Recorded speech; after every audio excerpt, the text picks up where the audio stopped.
Hey everyone, welcome to the Millennial Investing Podcast. I'm your host, Clay Finck, and on today's show, I'm joined by TIP's very own Robert Leonard. Welcome to the show, Robert. Hey Clay, thanks so much for having me. It's been really fun getting to know you the past couple months as I've started with TIP, and I have a good feeling that the audience is going to really like this conversation as we turn the tables and put the spotlight on you as the guest of the show.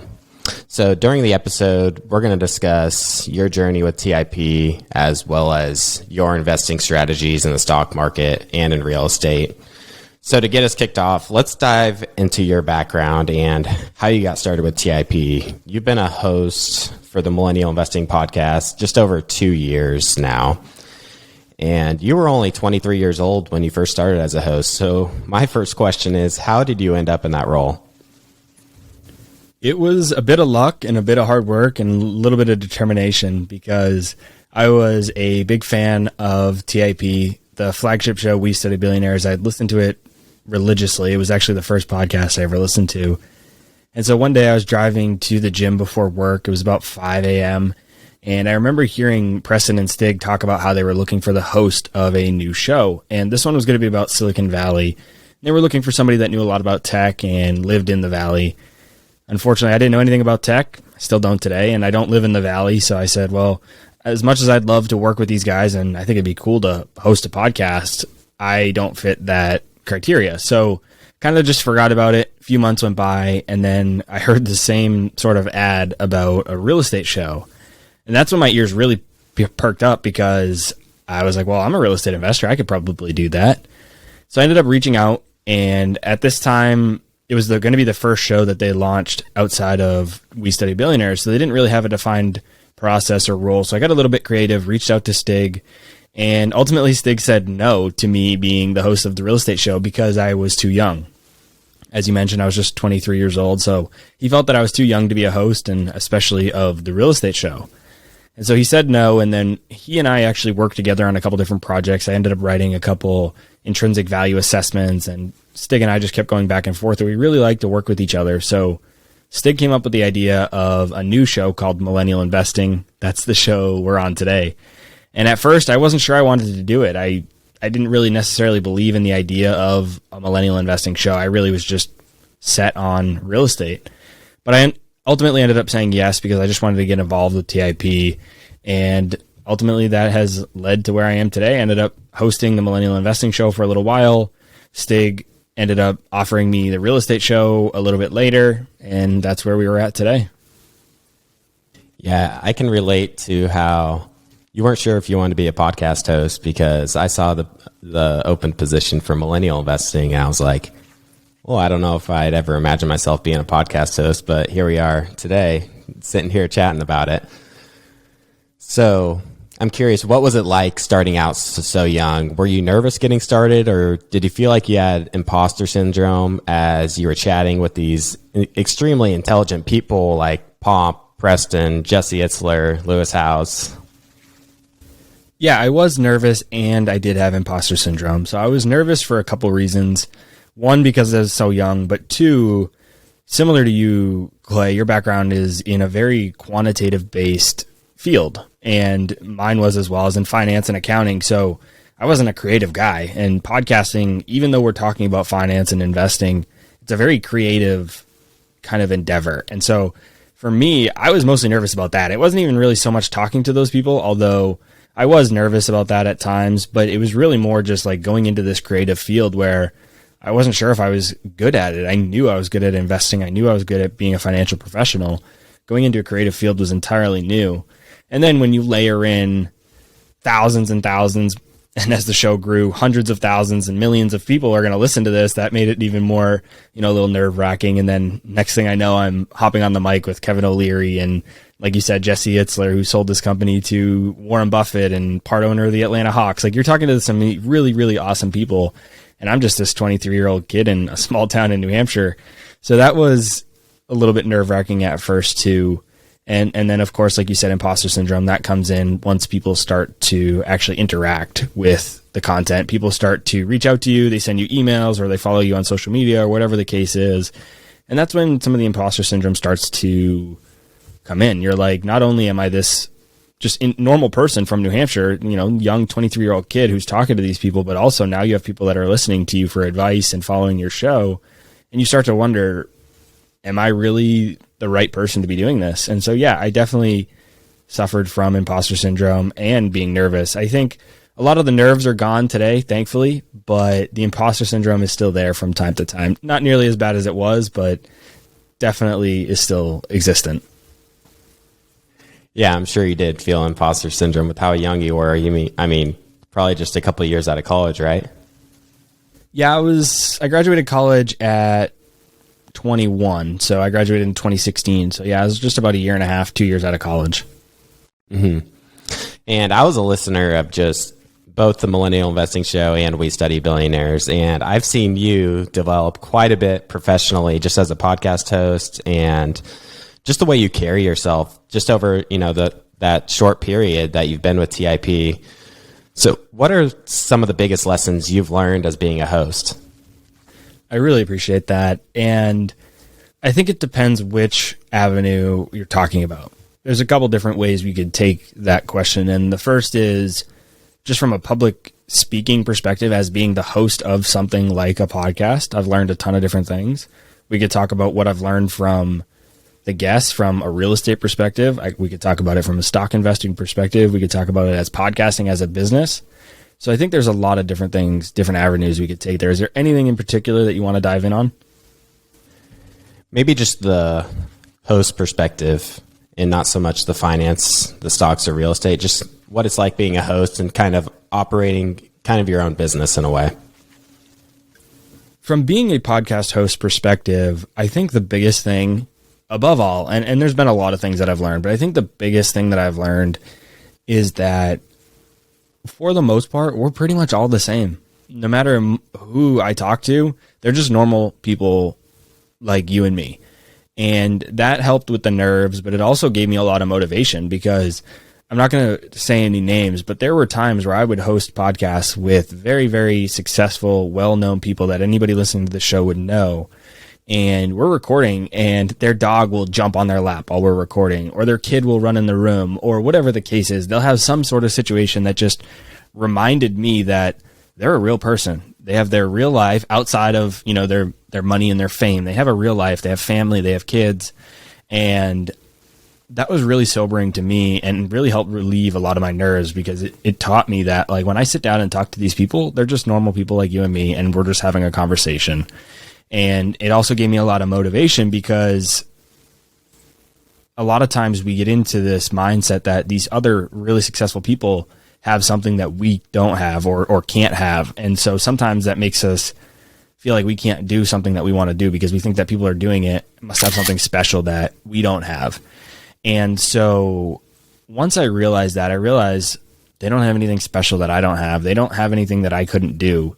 So that gave me a lot of motivation as I went into my entrepreneurial journeys. Anything that I work on, it really just reinvigorated my drive and really taught me that I could do really anything that we want to do. I really like that. And one thing I've realized in joining TIP is just how much the podcasting space has grown over the years. As We Study Billionaires, it's just this tiny show in 2014, 2015. And today it's getting millions of listeners every single month. And it's also made me realize how much more room for growth there is still to come. So I'm curious, where do you see podcasting going in the future? And do you think there are any possibilities of it being disrupted by other mediums?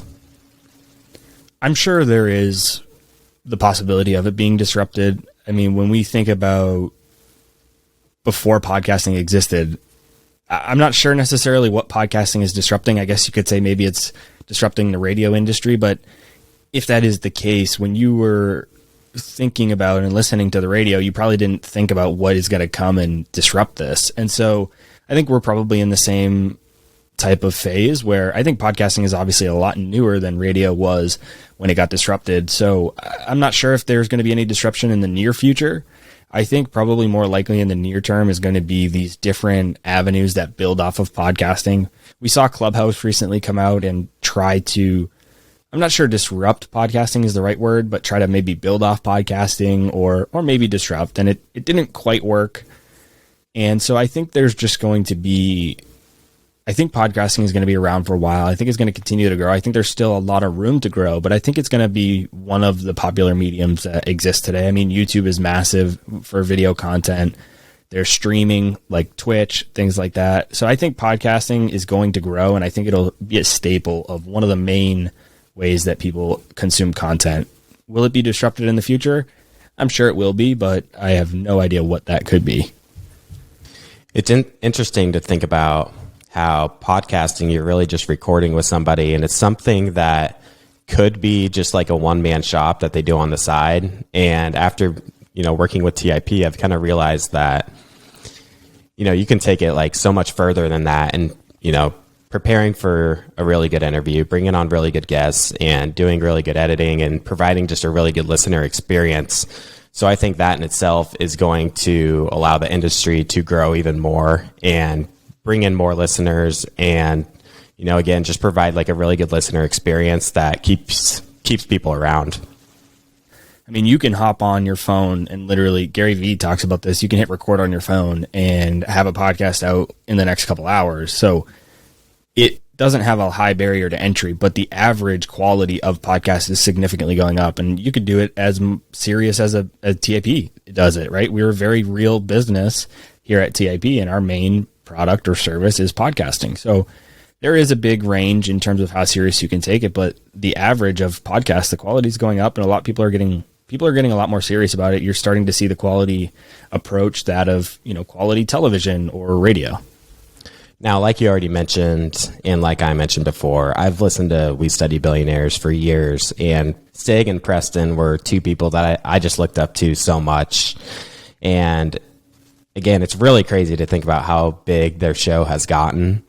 And you've worked with them for a couple of years now, so I'm interested in hearing some of the biggest lessons you've learned in working with those two over the past couple of years. What are some big things that Stig or Preston have taught you? I actually had the great opportunity of visiting Stig and, just kind of hanging out and talking business with them for about a week. And that was a really good experience for me. And I can just see that he just knows so much about business and about the culture and about life. And I'm curious if you have any big takeaways that you have. Clay, as you know, Preston isn't super involved on the business side of TIP like Stig is. Stig lives and breathes TIP. He's involved in it day in and day out, whereas Preston is obviously involved. If you listen to the Bitcoin show, Preston is providing a lot of content in that way, and he's also an integral part of TIP Finance, our software tool to help you analyze individual stocks. But in terms of like day to day, I speak with Stig significantly more than I do Preston. What I can say that I've taken away from Preston is from Bitcoin, just learning a bit about the cryptocurrency space. That's pretty much been my biggest takeaway from Preston. And from Stig, I mean, the list is honestly endless. Stig has taught me so much over the last 2, almost 3 years now. Some of the biggest things you mentioned are culture, but also opportunity cost. Stig is very big on opportunity cost, and he's really, I knew what opportunity cost was. I have an MBA in finance accounting. You can't go through that type of academic program without knowing what opportunity cost is. So I knew what it was, but I never really internalized it or implemented it in my life. I never really said, okay, I'm going to make this decision. And if I make this decision, what am I passing up on? And what is the cost of that opportunity? And I never really considered it in my real life. And so Stig has really, really drilled that home with me, is to really, anytime you make a decision, but especially in business, what is your opportunity cost? And to kind of couple it with that, he's also taught me a lot about first things first. And this is from a book called 7 Habits of Highly Effective People. And he really has helped me hone in my skill of deciding, what is the most important thing? What is the most impactful thing? What should I be working on? And it goes with opportunity cost, but it's also just making sure that you are working on things in order that actually move the needle. And so those are some of the biggest things. He's also taught me a lot about just general business. I mean, a lot of people today talk about how you need to grow $1 billion tech startup and you need to scale and take on venture capital. And go that route. But Stig is on the complete opposite end of that spectrum for business. And I don't think one is right or wrong. And Stig will tell you that. He says that the other people are probably going to make a lot more money than him and considered to be quote unquote more successful than him. But Stig is more interested in really building a business around the life that he wants to live. And if it comes to making an extra couple dollars versus sacrificing his lifestyle and what he wants to do, he's not going to do it. And so that is a different type of business that I've learned over the last few years, because you don't see it talked about a lot in the media or financial news. You really just hear about these tech, these venture capital backed tech startups that are going for these massive valuations. So to learn that from Stig I'd say those are probably my three biggest takeaways from Stig. That's great. And, like I mentioned already many times before, we are both huge fans of the show. And what I've kind of realized is many of the things that they implement into their life, they've already put out there in the form of podcasts. We studied billionaires years back. They would do like book reviews, and they would just review the book and just talk about the lessons they learned. And they would, go over their biggest takeaways, what they liked, what they didn't like. So Stig and Preston, they're both very big readers. So you can see the books they read. They post the books they read on their website, their top 10 books for each of them.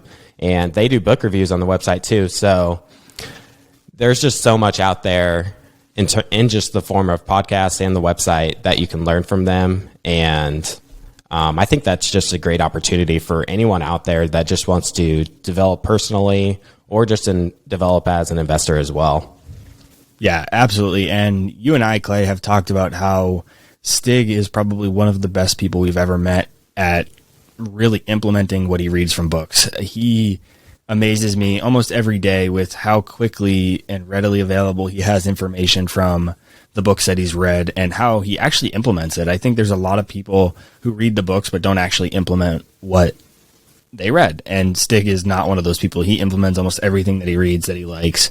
And it's different because coming from the corporate world, your boss typically, at least in my experience, is not a reader, and they don't read like we do, and they definitely don't implement these business practices that your boss isn't going to go read 7 Habits of Highly Effective People and teach you how to implement, first things first. Whereas with Stig, he's going to go read these best-selling business books, learn the principles and things that you need to implement in your life, and he's actually going to do it.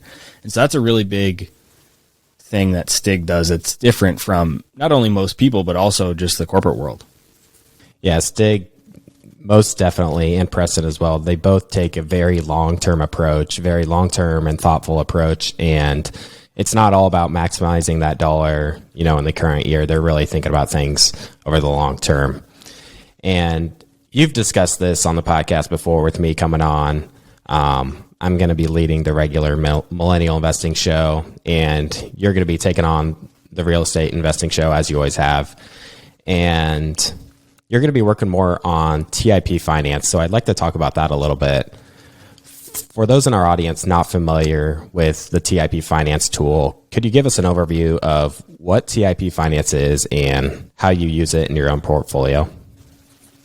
TIP Finance is a software tool that we've developed here at TIP that basically allows you to analyze companies easier, calculate the intrinsic value easier.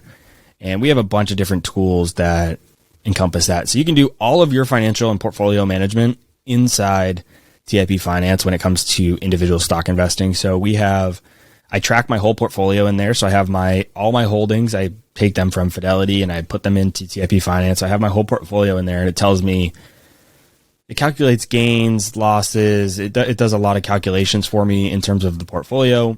It also allows me to calculate the intrinsic value of those holdings. So I know if the current price, where it is at in relation to the intrinsic value that I've calculated. There's also a watch list, which allows you to have stock price notifications. So if you set different prices that you want to know that a stock is going to fall, like if it falls to that price, you can get notified, or if it goes up to a certain price, you can get notified. We also have momentum notifications. So if a company has been trending up for a period of time or trending down and it's reversed and now it's trending up, you can get notifications for changes in that. So where that might be helpful is if you've held a company for a while and it's been green momentum, but then it becomes negative or red momentum, that might be an indication you might want to consider scaling back your position, selling off some shares, maybe exiting it all completely. Or on the reverse side, you can be watching a stock and it's maybe had negative momentum for a bit, but if it's turned the corner at the bottom and it's starting to trend back upwards and it's gone green, then you might want to enter a position. And so you can get notifications on the momentum of it. All the companies have their financial statements in there, so you can do all your analysis, all the company's income statement, balance sheet, cash flow statement. We have a bunch of ratios in there, calculators for intrinsic value. And we've recently added what we call legend investors portfolios. So you can go in there, you can see Warren Buffett's portfolio, you can see Charlie Munger's portfolio. And then what we also do is it allows you to see if you have any overlapping positions with Buffett. So if you have any, let's just say you own Apple like Warren Buffett does, then it would show you that you're matched up with Warren Buffett on that position. Also, if you go to any specific company, it'll tell you which legend investors own that company. So if you end up searching for, just say a random company, say you end up finding Apple, you would see Warren Buffett listed on that Apple page with all the financials. You'd see which super investors or legend investors actually own that company as well. And then we have a lot of international data as well for our international listeners and users. We have a bunch of data on each country's major ETFs, the most popular ETF in that country. So there's a lot of really good information on that as well. And so that's how I use it for myself. Another, and probably the last thing that I'll mention about TIP Finance is that we just recently implemented a freemium model. It should be out by the time this podcast airs. And so you used to have to pay $47 a month, or you could buy an annual subscription for $470 to get access to TIP Finance. But what we've implemented is you're allowed to access the entire platform for free now. You just have to pay and upgrade to the full subscription if you want to access all of the features. So you can get a good portion of the features for free. And then if you're ready to take advantage of everything the platform offers, you just have to upgrade to your subscription. But now you can access it for free. So we're hoping to get that into the hands of a lot more people. Awesome. For anyone in the audience that's interested in learning more about TIP Finance, I highly recommend checking out the videos that Robert's put together. I believe he's done some videos on some individual stocks where he goes through his analysis with using the TIP Finance tool. And I know he's done one, I believe, on AutoZone and Square, if anyone's interested. Yeah, I did. And I know a lot of people really, really like the episode on Square, the podcast episode that I did a few months back. So if you want to see that in video form, you can check that as well. And it'll show you exactly how I use TIP Finance to do that analysis. And also for anybody that is going to sign up for TIP Finance, like I said, you can do it for free now for the majority of the platform. But if you want to upgrade to the premium, get the full access, use coupon code Robert at checkout and you get 50% off. Awesome. So as a podcast host for a couple of years, you've had the opportunity to speak to a wide variety of different investors and do your research on them and their strategies and methods of investing. And that's really allowed you just to think about your own approach as well. Could you walk us through your thought process as an investor and how that's maybe changed? Yeah, my thought process as an investor has evolved significantly over the years, both just as I've gotten older, had more experiences, and also from what I've learned from guests on the podcast. So when I first started investing, I got into investing because of We Study Billionaires. And so I became a value investor. I was all about Warren Buffett. But I was so young. I was 14, 15, 16 at the time. And I thought that I was actually being a Warren Buffett style investor. But really what I was doing, I thought was value investing, but it wasn't at all. I was only looking at quantitative factors. So I'd look at a financial statement, run an analysis for an intrinsic value. And then I'd buy a company based on whether I thought it was undervalued or not. I didn't do any more analysis than that. I didn't look at the business. I didn't look at the subjective or qualitative factors of it. I only looked at the quantitative financial metrics. And I learned quickly that that was not really value investing. And there's a lot more to a business than just the financial statements. There's a lot of value in things that you can't see on a financial statement. And so that's really where my investing evolved first was to start to look at things that provide value to a business that you can't necessarily see from financial statements. I would still consider myself at that point still a very strict value investor, but realizing that value comes in many different forms. Then fast forward, I learned a lot on the podcast from guests. Probably one of the most impactful was a gentleman named Brian Feraldi, and a big shout out to everybody at the Motley Fool. They really kind of turned me on to this more growth style investing. And I think it is growth style investing, but I do also argue that all investing is value investing. And we used to, or a lot of people still do, have this distinction that value investing is its own thing. But in reality, when you're a value investor, what you're trying to do is buy an asset for less than it's worth. And in reality, that's what every investor is trying to do. If you're a growth investor, you're not going to try to pay more money than you think it's worth just because you're a growth investor. You're still going to want to try to buy something for less. And so now these days, I have come to realize that all investing is value investing. And so even though I'm taking a more growthy approach at times, such as with Square, my argument is often that Square at the time of when I purchased it was actually a value pick because I felt that I was buying it for under its intrinsic value. So just because it's a high growth company and a lot of people classify it as a growth pick doesn't mean that it couldn't also have value. And so that was a big shift in my philosophy. And then probably most recently I've just been doing a lot more indexing. For a long time, I only did individual stocks. I didn't do any indexing or, passive investing or ETFs or anything like that. But recently, just with me not being able to spend as much time on analyzing businesses and picking individual stocks, I've actually started to allocate quite a bit more of my portfolio to index funds and ETFs. So that is how my portfolio and my investing has changed. And of course, there's real estate added in there and also some crypto here and there. But that has been the biggest development in my investing approach. Hey everyone, Clay Finck here, host of the Millennial Investing Podcast. Today I wanted to tell you guys about this exciting new investment tool called Titan. Titan is an investment platform for everyday investors that want their money actively managed by a team of experienced analysts. With how hectic life can get at times, why not outsource your investments to the experts? They offer 3 equity portfolios and America's very first actively managed crypto portfolio. Their funds have continually beaten the market since inception, and they aim to grow your investments by 15% annually. At this rate, this would imply your money doubling every 5 years. My favorite fund is their flagship fund, which invests in the highest quality large cap growth stocks in the US. Join the smarter way to invest with Titan. All it takes is $100 to get started. Right now, if you sign up through our link, titan.com/TIP, you'll get your first 3 months of investment management for 0 fees. That's titan.com/TIP for 0 fees. Very interesting. You talked about investing more in those growth style companies.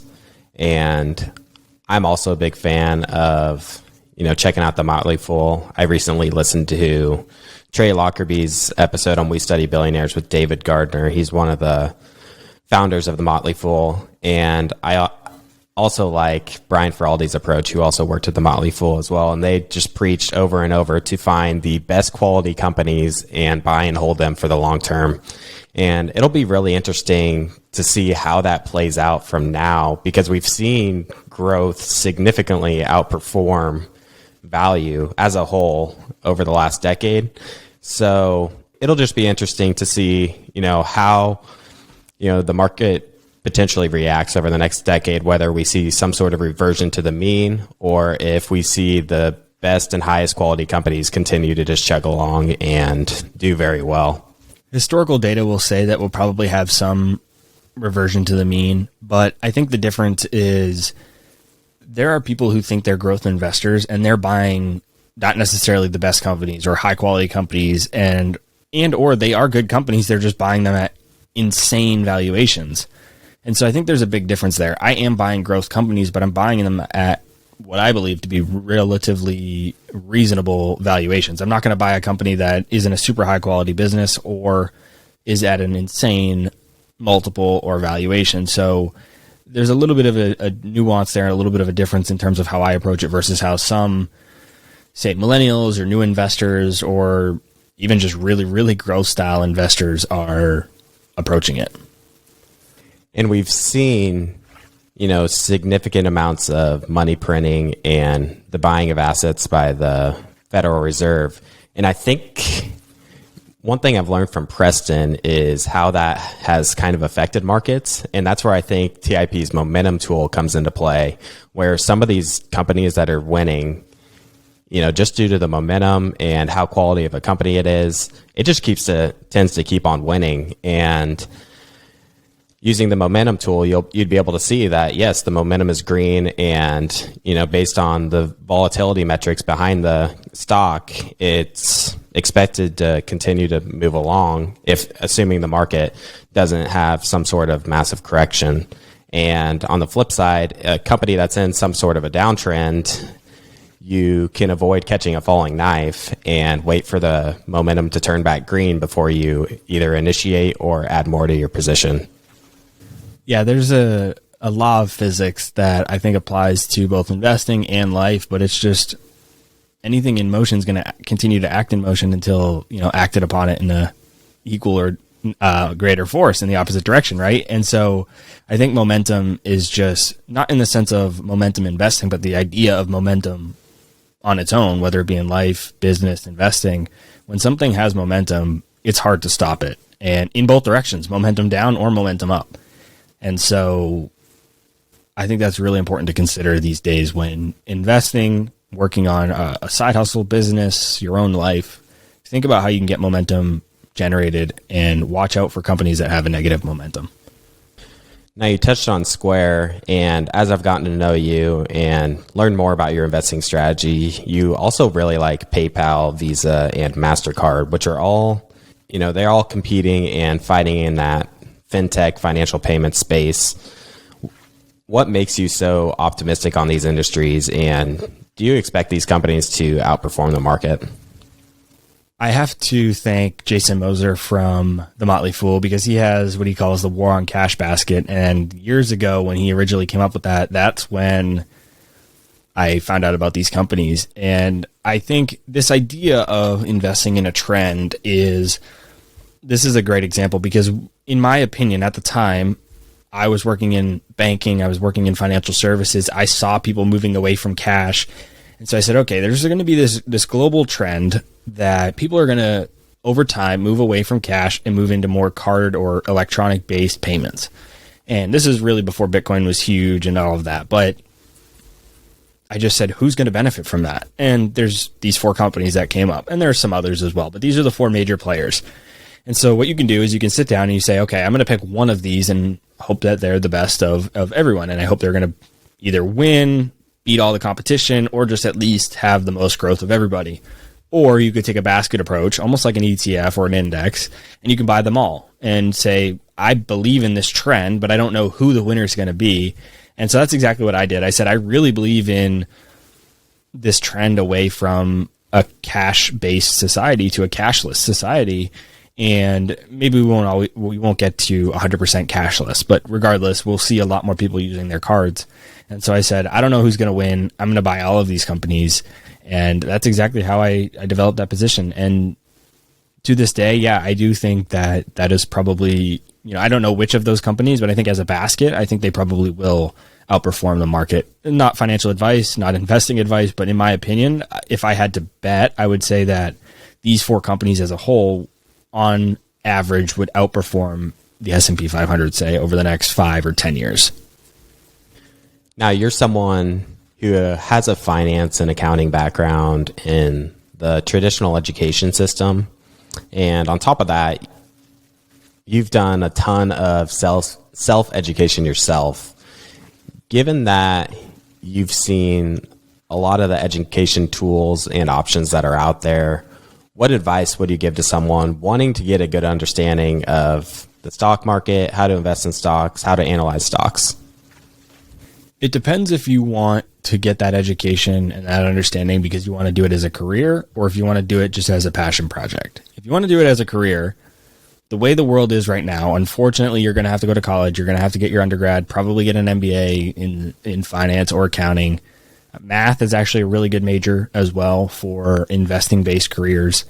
But unfortunately, that's just kind of the way the world is currently still. Is that going to change over the next 5 or 10 years? Maybe. But for now, that's kind of the way it is. Now, when it comes to if you have a great career as an engineer or some sort of other career, and you're just passionate about investing, you just kind of want to do it on your own on the side, then I don't think you need a college education at all. And I think you're better off reading as many books on investing as you can. And I think that starts with reading a couple different books on different topics and then seeing which one speaks to you most. Maybe read a little bit on passive investing through index funds and ETFs, read a book on value investing, read a book on growth investing, read a book on technical analysis and day trading. Then decide which of those strategies fits your personality, your style, which one do you think is going to do best, what really aligns best for you, and then really dive deep into that. All of those topics will have many, many more books that you can read. I'd recommend buying those books and going out and diving really, really deep into those topics. All right. You are a stock investor, but as I've gotten to learn more about you, you love real estate. Obviously, you host the real estate show on the Millennial Investing Podcast, and that's a show that's released every Monday for anyone that's interested. And I wanted to dive more into the topic of real estate because I have a lot of questions. Yeah, let's do it. So it's interesting. You said that, and I chuckle a little bit because I studied stock investing for probably 8 to 10 years, and before I even considered real estate at all. And I was really, really passionate about stock investing. And so to me, even just a few years later, it's kind of crazy for you to say that real estate, and you're right, is that I'm more of a real estate investor today than I am a stock investor. And so it's been a big shift. I do love real estate, some cool stories, some cool strategies that I'm working on. And you did the great honor and did me a big favor of driving me to the airport the other day. And we briefly started talking about some of this. So I'm excited to dive into all your questions. The first thing with real estate is it can take a significant amount of capital to buy a property. So how do you go about funding your real estate deals? Do you consider selling stocks, or do you just save money out of your paycheck and fund it that way? Well, I think the first thing is that you're operating under the assumption that it does take a lot of capital to get started in real estate. I'm not so sure that I believe in that assumption. Actually, I don't at all, because I don't think that's true. And I am currently actually writing a book on house hacking. And in that book, I'm breaking that myth of that you need a lot of money to invest in real estate. To answer your question in terms of selling other assets to purchase real estate, I think it really is going to depend. If you have a massive gain, is selling that stock and maybe losing 20 to 30, 40%, depending on where you live, worth it to put it into real estate? I'm not sure. I mean, that's really something you have to talk to a tax professional about and decide what's best for you. There are other interesting strategies. Again, none of this is financial advice. These are just options. You could potentially take a 401k loan. I don't love that option, but it is one. One that's more interesting is you can withdraw from your Roth IRA any contributions that you made, tax-free, penalty-free. So that's a lot of people go that route because it's a great option. I actually did that for my first property partially. And so there's a lot of different ways you could approach the asset side of actually purchasing real estate. But I think the biggest thing with this question is that I challenge the notion that you need a lot of money to get started in real estate. I bought my first real estate property with $8,000 or so, and we can talk about how you can get different strategies, different loan products, different types of ways you can go about it to bring that down payment that you need to purchase a property down. But just, I guess the biggest thing is I challenge that notion that you need a lot of money to get started in real estate. Now, one of your deals you talk about took zero money down, and we'll talk about that a little bit later. I'm very interested in learning more about that aspect for sure. Before we go to that, what does your real estate portfolio look like today? Today, my real estate portfolio consists of about 7 or 8 units or so. I've done approximately 12 or 13 deals total in my real estate career, but today I have about 7 or 8 units, and that is a mix between a house hack, long-term, long-distance, traditional rental properties. That's an RV unit, actually, partially an Airbnb unit. So there's a little bit of a mix in there, but that's what my portfolio looks like today. It sounds like a lot on your plate. Does it take a significant amount of time to manage all those? Certain properties do and certain properties don't. So it depends on which ones we're talking about. When it comes to the long-term rentals that are long distance, they don't take much time at all. They're on average, I'd say less than 2 hours a month. So it's very little time. When we start to get into, and that includes my house hack because I have a duplex that I house hack. One of the units is long-term rental, doesn't take a lot of time or effort at all. Now, when we get into some of the other stuff that I do, like the RV unit and the Airbnb unit, that stuff does take quite a bit more time, but it's also a lot more profitable. So those different strategies do take a lot more time, but the more passive approach, like rental properties, doesn't take much time at all. Now, your long distance rentals, are you able to share what kind of returns you're able to get on those properties, and how are you maybe measuring those returns? So the first rental that I purchased out of state was a traditional investment property, put 25% down on it. And we average, and I say we, it's my business partner, Ryan, and we average between 30 and 40% of an annual return. So every year we get between 30 and 40% in profit based on the amount of, and that's based on how much money we had to put into the deal. So let's just say for round numbers, we had to put $10,000 into the deal. We're getting between $3,000 and $4,000 a year in profit. And so that's my favorite calculation in real estate is your cash on cash return. How much cash are you receiving as a percentage of how much money you had to put into the deal? There are other return metrics. I also really like to look at how much cash flow per month, per door are you receiving. There are other returns like IRR and things like that. But for me, the biggest is just that cash on cash return. And so for that property, we're looking at anywhere between 30 and 40%, sometimes more even. But that's over the last 3 years, that's been our average. Now, the other 3 or 4 properties that I own there, one of them, as you mentioned, I got for $0 down. So if you're going to look at the mathematical equation of that, right, any profit you receive, you're going to divide that by how much cash you put in the deal. If the denominator in that equation is 0, it's not a solvable equation. Your return is infinite. If you didn't put any money in the deal, you have an infinite return, even if it was $1. So in that case, what is my return? I don't know. Maybe you calculate it based on your time, but yeah, we're earning multiple thousands of dollars per year and hundreds of dollars per month on that unit with $0 in the deal. And then the other couple deals, we put in such a small amount that the return numbers are almost astronomical. So it's almost like an infinite return, right? So we have that denominator. Instead of being 0, maybe it's $1,000 or $2,000. And so if you earn $3,000, $5,000, $7,000 a year, you're looking at 100 to 200% annual returns, which is not necessarily sustainable if you don't understand that the basis of that is so small, which is what relates to such a high return. So I'd say, I think in those cases, it's probably better to look at how much you're earning. You know, when you didn't put a lot of money into a deal, I think it's better to look at how much money you're earning per month, like in a cash flow basis. So say $300, $400, $500 a month is probably a little bit more, a better metric to look at than necessarily just your percent return. Now you mentioned again, one of your deals, you literally put $0 down into it, which means you literally own a property without putting a single dollar into the deal. Can you tell the audience how this deal worked out the way it did?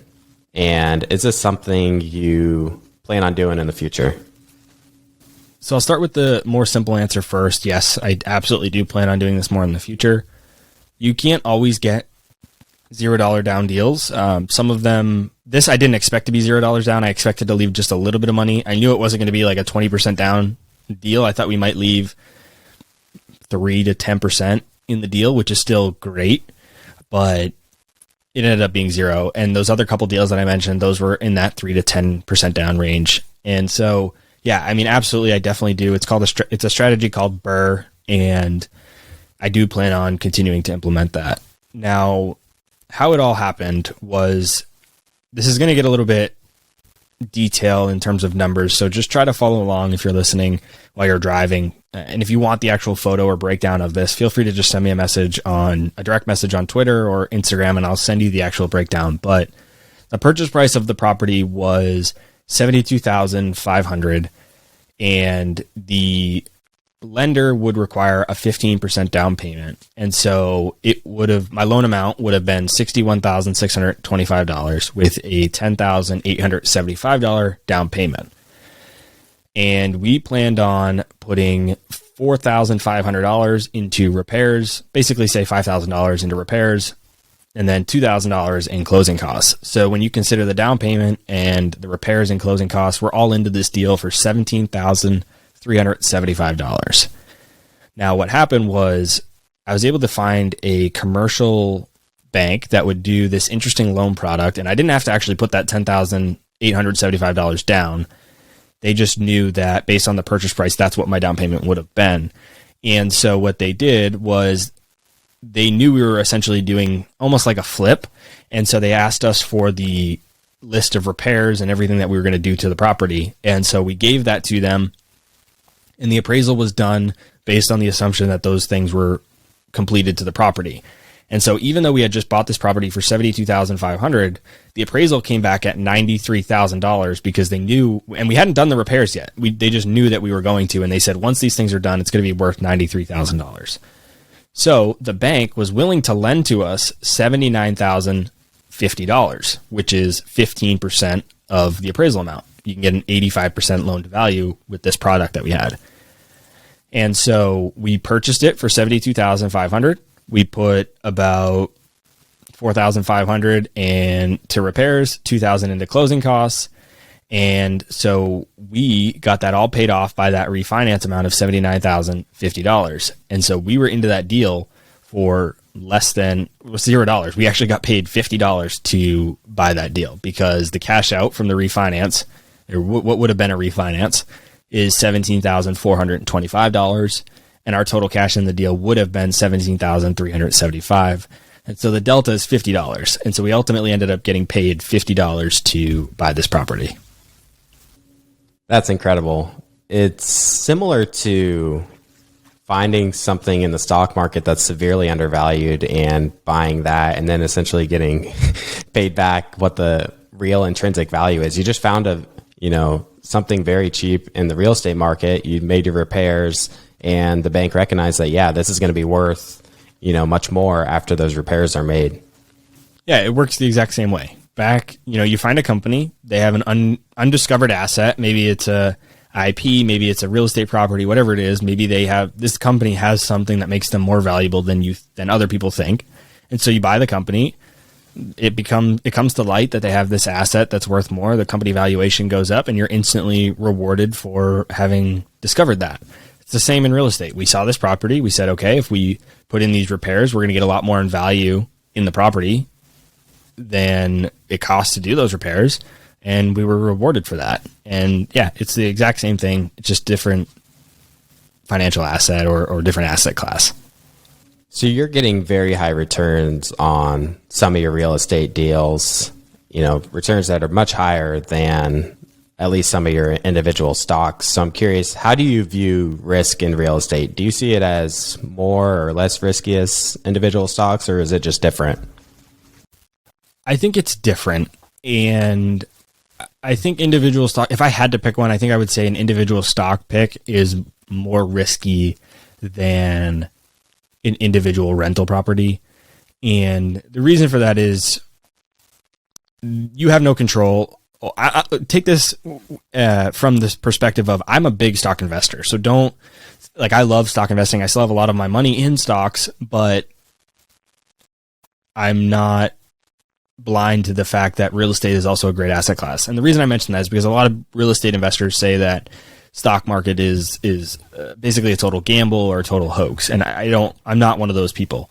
But when it comes to real estate, I have control over my rentals. And with a individual stock, you put the money in and you can do your best, make your best effort to do your analysis, but you really have no control over what happens with the underlying asset, the business, etc. And so I think there's the risk of fraud, right? I mean, a company management team that we see fraud from time to time, let's just say Enron, right? There was fraud happening there and you would have no idea. Whereas with a rental property, you are the one doing it. So there's not really that risk of fraud there. And that's just one example, but basically you have a lot more control over the asset when it comes to rental properties. And for me also, everybody needs a place to live. And so I think real estate is just a very proven asset class. I don't think it's going away anytime soon. I don't think the whole strategy of rental properties is going anywhere anytime soon. Whereas with an individual stock pick, that company could become obsolete. We see technology increasing at a rapid rate. Whatever that company's business or service is could be disrupted instantly. And so there's just a lot more risk, I think, when it comes to individual stocks than it does with a rental property. Now, if we're talking about ETFs and like a broad-based passive approach to the stock market, now that's a different story. I'm not sure which one I would say is more risky. I think in that case, I'd probably say rentals are more risky. So I think it just depends on which strategy you're implementing in the stock market. And to a large degree, you're getting compensated in those returns for taking on the responsibility of the property and not having it outsourced through investing in the stock market too. Would you agree with that? Yeah, I would. Now, just like the stock market, the real estate market is also very hot. You know, it's at all-time highs. Interest rates are very low. So I'm curious, what is your strategy over the next couple of years regarding real estate? My strategy over the next few years is to do more of the same, but also add a couple new avenues. So I've been really interested in Airbnbs lately. So I'd like to add some, and these changes to my portfolio are not because of the market being necessarily hot. I think I could continue to do what I've been doing in today's market. It's more so I'm just looking to grow my portfolio and try and add different avenues to my business. And so I'm really interested in Airbnbs. And so that's going to be where I'm heading as well. And I would like to, right now I've been buying mostly single family and individual unit properties. I'd like to start to buy some apartment buildings, some small apartment buildings. So those are the two areas that I see my portfolio going in terms of strategy. But in terms of actually buying things, I learned, and goes back to my stock investing days. I thought I was value investing, but I was trying to time the market. I thought I could time the market. And if you use TIP Finance Momentum, you have a better chance of timing the market, but still you can't necessarily time the market. And I really realized that when I got into real estate. And so now basically my approach is that if the numbers make sense on a rental property, if I'm going to hit all my benchmarks, all my metrics that I need for returns, then I'm going to buy the property regardless of what the conditions are in the economy. And so right now, maybe it proves that now is not the best time, and maybe 6 months from now, I could have got everything for half the price. But if my financial returns are being met, even at today's prices, I think it's always a good time to buy. As I was prepping for this interview, I was just thinking about real estate and your strategy and what you're doing. And I realized that I don't personally know a ton of people that are significantly invested in real estate. But then I listen to people like yourself that are using their own money. You know, they're essentially individual investors or working with one partner, and you're very successful in real estate. And, you know, I ask you all these questions and you make it sound like it's something anybody can do, and it's not as complicated as many people think. So I'm curious, why do you think more people aren't invested in real estate? Absolutely. I don't think it's as complicated as people think. I would argue that investing in the stock market is more complicated than real estate. Now, if you want to go an index fund or passive investing route, that's probably a little bit easier in the stock market than real estate. But if you're going to go pick individual stocks, I think that's significantly harder than real estate. I think there's just this misconception around real estate that, and the reason I feel this way is because I felt this way for so long, is that you had to be, like you said, you need a lot of money to get into real estate, right? I thought that was the case. A lot of people think that's the case. A lot of people only hear about the millionaires and billionaires that are getting involved in real estate. They don't hear about people like me, that's an everyday guy, doesn't have anything special about him, that's doing well in real estate, where in reality, there's thousands and thousands and thousands of people that are doing that. And so there's this funny saying from Brandon Turner about real estate that if you do one deal, you pretty much are guaranteed to do another deal. He said there's pretty much nobody that has ever done just one real estate deal, because when you get into real estate and you do that one deal, you break down all the limiting beliefs you had. You realize that everything that you thought you knew about real estate before is different. It's not as hard as you thought. It's actually better than you thought.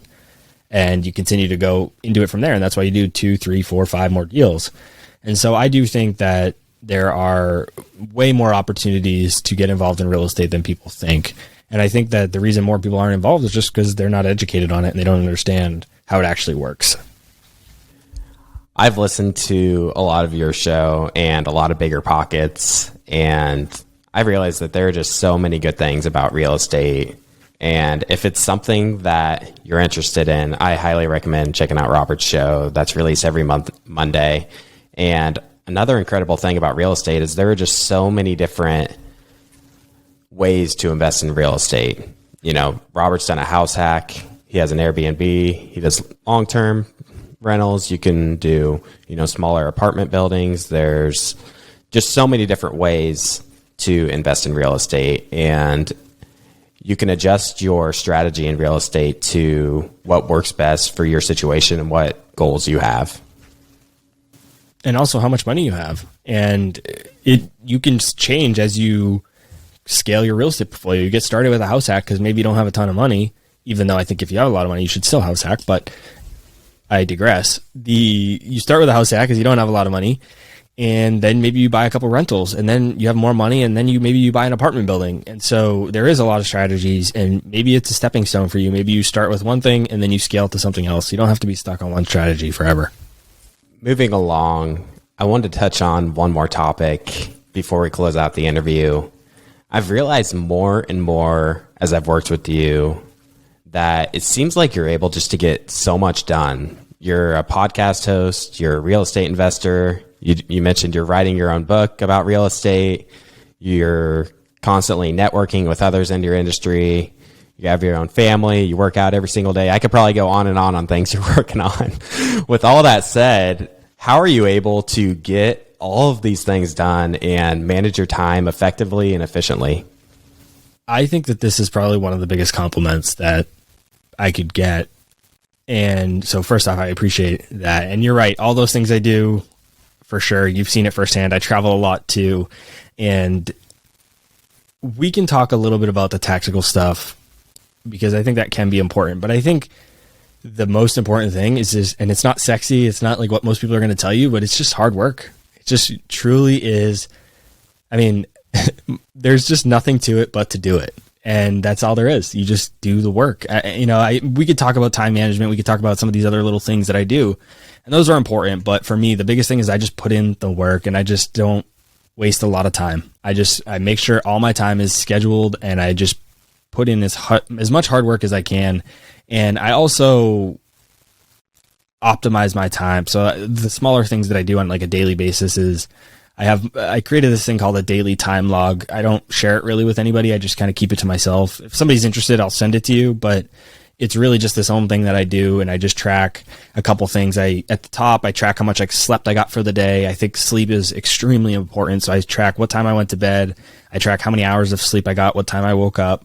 I put down one thing I'm thankful for every single day. I write out my 3 biggest goals, and then below that I have a to-do list of everything that I want to get done for the day, and I rank them, again, from this first things first perspective, is what is the most important thing that I need to do throughout the day, and then I rank them from 1 to however many things I have to do, and I just work through that throughout the day, and that has really helped me. But just generally speaking, there's nothing more important than just doing the work. And people try to make excuses or all these different, no real other better way to explain it than excuses as to why they can't do it or what they have too much going on. And the reality is you just have to just do it. I love it. Thank you so much for sharing that. And thank you so much for coming on to the Millennial Investing Podcast. I'm sure it's a very interesting experience to be the guest on the show for once, as you've been the host for 100 plus episodes. I'm not sure what the exact count is, including the real estate show. And I really enjoyed this conversation. I learned a lot, and I'm sure the audience did as well. Before we close things out, where can the audience go to connect with you? Yeah, it's definitely been a little different being on this side of the mic. I've done a lot of podcast interviews on other shows, but to be the guest on Millennial Investing was definitely a little bit weird, but it was a great time. I hope everybody listening that has heard me as the host for a while enjoyed me on the other side as the guest. Really appreciate you guys checking it out. The best place to find me is on social, Twitter and Instagram. Username is the Robert Leonard. I have some cool content coming out over the next couple weeks. If you guys want to check that out, best place to hear about it is on social. So give me a follow, shoot me a DM. Happy to connect with you guys. Awesome. I look forward to checking that out myself. Thanks again for coming on, Robert. Really appreciate it. Thanks for having me. Thanks for watching. Make sure to subscribe and hit that notification bell so you don't miss out on our next podcast episode and new investing resources. What are your takeaways and thoughts about this discussion? Let us know in the comments section below.